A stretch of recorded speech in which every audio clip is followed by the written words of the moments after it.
Bonsoir, chers internautes de IGFM.sn. Nous avons le plaisir de recevoir aujourd'hui comme invité à votre émission 13 minutes pour convaincre, M. Abdoulaye Sall, coordonnateur départemental de l'APR à Tivaouane.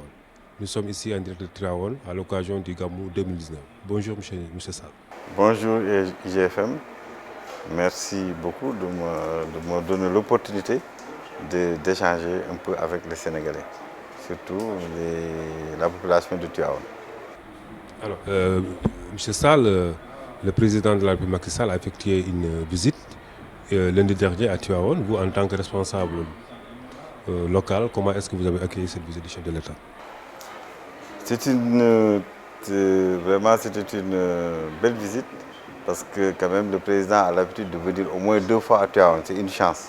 C'est une chance vraiment pour la ville de Tivaouane d'accueillir au moins 2 fois le président Macky Sall ici à Tivaouane. Les militants se sont mobilisés. Moi, j'avais vraiment mobilisé à la devanture de chez moi parce que je suis sur la route pour accueillir le président parce que quand même le président a beaucoup fait pour Tivaouane. Il nous a beaucoup aidé par rapport à l'amélioration des infrastructures religieuses. Vous avez vu tout ce qu'il a fait au niveau du quartier religieux, Kondjaka, avec quand même l'aménagement de la salle de conférence, avec quand même l'aménagement d'une très grande salle de conférence, avec les édifices publics, avec l'amélioration de la voirie tout autour, avec l'assainissement qui a débuté, avec quand même la rocade qui est extrêmement importante, qui contourne quand même toute la ville, au nord et au sud. Actuellement, Tivaouane est sur un cercle avec 4 portes d'entrée, une porte d'entrée venant de Dakar, une porte d'entrée venant de Moro, une porte d'entrée venant de Khombol et une porte d'entrée venant de Saint-Louis. Vraiment, le président a beaucoup fait au niveau de Tivaouane. C'est pourquoi les militants sont sortis massivement pour lui réserver un accueil vraiment chaleureux. Okay, mais tous ces investissements que vous venez de citer, c'est pratiquement, ça profite à la cité religieuse en tant que telle. C'est dans la politique globale de l'appui du chef de l'État à tous les foyers religieux. Mais Tivaouane en tant que ville, est-ce qu'il a eu à Il y a l'assainissement des 10 villes. Tivaouane fait partie de ces villes qui ont été choisies pour vraiment s'occuper, régler les problèmes d'assainissement. Il y a aussi quand même vraiment à peu près 17 km de routes qui ont été réalisées à l'intérieur de la ville, qui sont hors quand même du quartier religieux. Vraiment, le président, en dehors de vraiment des infrastructures religieuses qui sont faites au niveau de Kondjaka, il y a beaucoup quand même d'autres infrastructures qui ont été faites pour améliorer les infrastructures municipales en général. Abordons maintenant une question d'actualité brûlante, c'est l'histoire du 3e mandat que certains pensent que c'est une question taboue.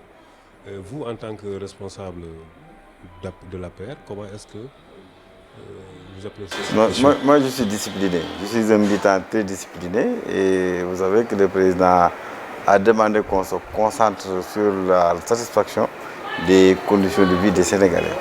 On se concentre à améliorer les conditions de vie des Sénégalais. Qu'on se concentre sur les programmes du président de la République. Donc on se concentre sur ça. Donc on n'est pas là pour discuter de mandat. Et on ne discute pas de mandat. L'essentiel, on débute un mandat qu'on compte mettre en œuvre avec un cadre de gouvernance fiable, avec quand même la stratégie claire qui est le PSE, le PSE2, avec quand même qui est décliné en plusieurs projets, avec quand même un compte d'exploitation solide, des projets qui sont terminés à temps. C'est ça qui permettra d'attirer les investisseurs publics, privés, pour vraiment pousser le Sénégal à l'émergence à l'horizon 2035. Vraiment, nous sommes concentrés sur ça. C'est pourquoi, bon, c'est un sujet politique qui nous mobilise pas, vraiment. Moi, personnellement, ça ne me mobilise pas. Ça ne vous mobilise pas.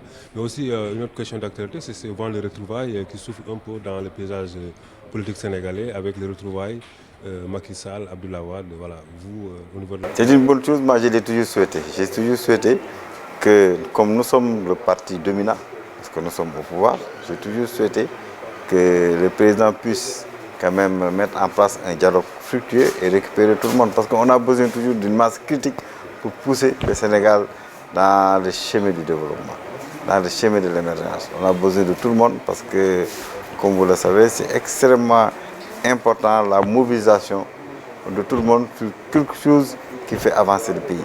Et c'est important que le président Macky Sall, c'est-à-dire le président que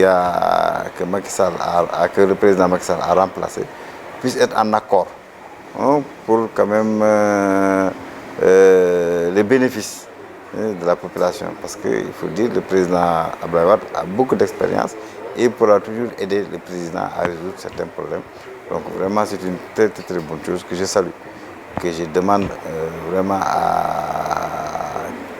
C'est quelque chose que je demande à être renforcé et qu'au niveau de la base aussi, que les militants du PDS comme les militants de l'APR puissent se concerter sur l'essentiel pour pouvoir donner, donner de la valeur à tout ça et utiliser quand même ce dialogue, hein,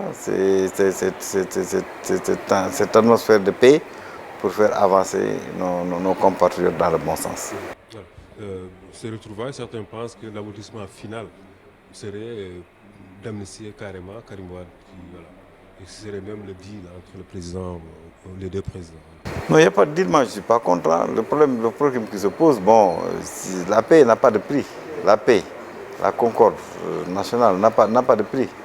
Parce que c'est dans la paix qu'on peut construire quand même des trucs. Parce que vous savez qu'il y a ce qu'on appelle la pyramide des besoins motivants. Le premier besoin, c'est les besoins de physiologique.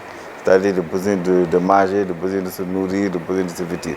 Le deuxième besoin, c'est les besoins de sécurité. Après, les besoins d'appartenance, de reconnaissance et de réalisation.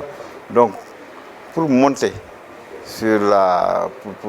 pour qu'un besoin soit motivant, il faut que le besoin inférieur soit satisfait. Donc, après les besoins physiologiques, c'est les besoins de sécurité. Et pour parler de sécurité, il faut parler de paix et de concorde nationale. Donc c'est important, si ça amène la paix et la sécurité, ça renforce la sécurité du pays et la concorde nationale. Moi, je suis preneur. Vous êtes preneur. Ok. Dernière question, peut-être le report des élections locales jusqu'au mois de mars 2021. Oui, nous, ça ne nous pose pas de soucis, parce que quand même, nous avons gagné des élections ici. Nous avons gagné, l'APR a gagné une coalition PS-PDS réunie. Donc nous n'avons pas de problème du tout. Vraiment, on va regagner les élections aussi au niveau de Tivaouane. L'APR et la coalition Benno Bokk Yakaar va regagner les élections au niveau de Tivaouane. Si c'était aujourd'hui, on va gagner. Si c'était demain, on va gagner. Si c'est après-demain, on va gagner. Donc nous n'avons pas de problème, nous sommes prêts, nous. Non, mais si tu es prêt, pourquoi deux reports successifs? C'est quand même...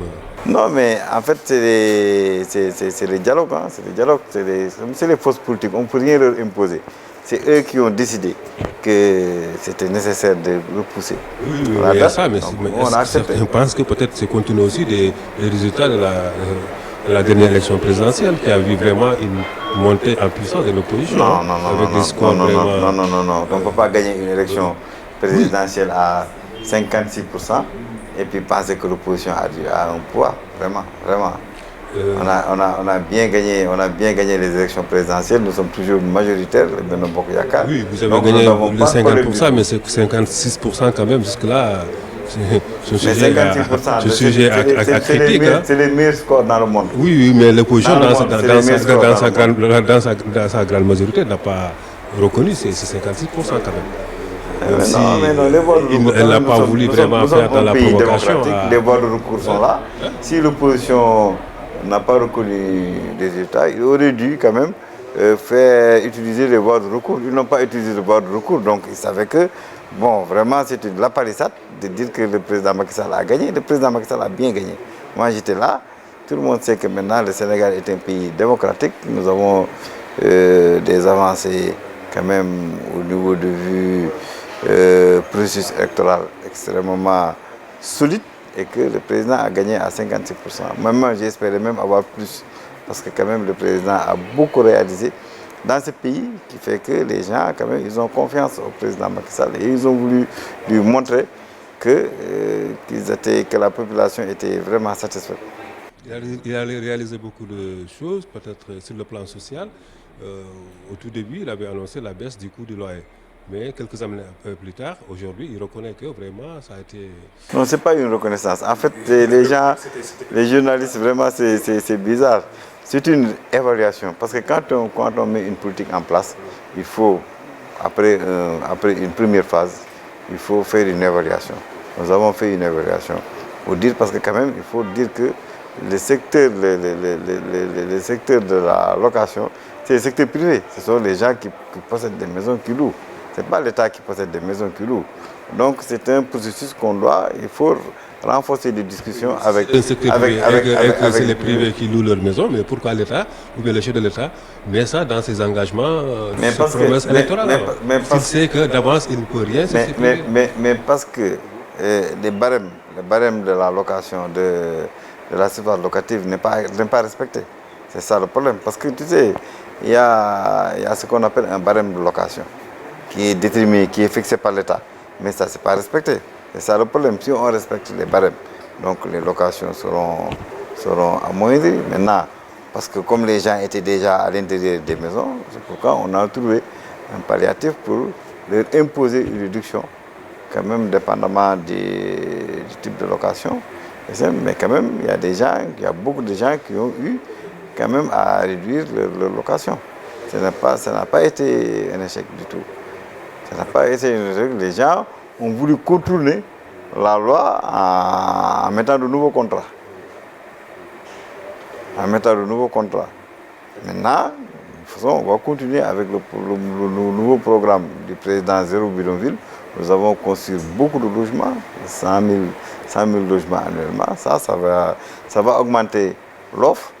Et quand l'offre va augmenter, c'est-à-dire la loi de l'offre et la demande, les prix vont baisser. C'est ça le problème. Donc on va influer durablement sur le coût de la location parce qu'on va construire beaucoup de logements. Et les gens qui ont des logements à louer, ils seront obligés de rabaisser les prix pour avoir un preneur. Okay. Attendons de voir ces logements, peut-être ça pourra être sujet aussi de notre débat. Merci, monsieur le ministre. Merci. Nous avions le plaisir de recevoir aujourd'hui comme invité à votre émission 13 minutes pour convaincre, monsieur Abdoul Néné Sall, responsable de l'APR au niveau de Tivaouane. Merci, rendez-vous la semaine prochaine. Merci beaucoup, merci.